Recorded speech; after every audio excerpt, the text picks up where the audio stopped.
త్వరలో కాంగ్రెస్ గూటికి కవిత, ఇదే బ్రేకింగ్ న్యూస్. మీనాక్షి నటరాజన్తో టచ్లోకి, కవితకు అస్థినాలోని కాంగ్రెస్ పెద్ద తలకాయ ఆశీస్సులు. పరిస్థితులు అనుకూలించక రేవంత్ క్యాబినెట్లో చేజారిన మంత్రి పదవి. మొన్న ఏం జరిగింది ఎరికైనా, మొన్న ముగ్గురు మంత్రులు ప్రమాణ స్వీకారం చేసినా క్యాబినెట్ విస్తరణలో 4వ పేరు కూడా ఉండే. ఆ 4వ పేరే కవిత పేరు. ముఖ్యమంత్రి రేవంత్ రెడ్డి గారు పదే పదే ఆ మధ్యలో ఢిల్లీకి పోయింది కదా. అయితే ఈమె రేవంత్ రెడ్డి గారిని ఆయన సలహాదారుడు అక్కడి నుంచి టచ్లోకి వెళ్ళి, నేను మీ పార్టీలో చేరితే నాకు మంత్రి పదవి ఇవ్వని చెప్పింది. చెప్పిన తర్వాత ఈ విషయం కేసీఆర్కి లీక్ అయింది. ఈ విషయం కేసీఆర్కు లీక్ కాగానే ఆ లేఖ లీక్ చేయకపోతే ఇది క్లియర్ అయిపోయేది. ఓకే, లేఖ లీక్ చేయకపోతే ఇది క్లియర్ అయిపోయేది. ఈమె క్యాబినెట్లో మంత్రి అవుతుండే.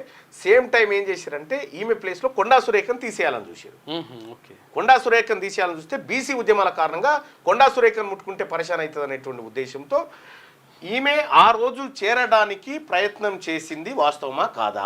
కేసీఆర్ ఈ విషయం తెలిసిన తర్వాతనే కేటీ రామారావును విశ్వసించి ఈమెను పట్టించుకోకుండా వదిలేసింది. నిజమా కాదా? మాట్లాడలేదు, అందుకే వాళ్ళు కామెంట్ కూడా చేస్తలేరు. ఇప్పుడు రేవంత్ రెడ్డి గారు 42% ఆర్డినెన్స్ అనగానే ఈ పండుగ చేసుకునడం, ఆ తర్వాత ఏది బీఆర్ఎస్ పార్టీని ఎదుర్కొనబడేయడం, ఇవన్నీ లోపాయకారి ఒప్పందాల్లో భాగమే.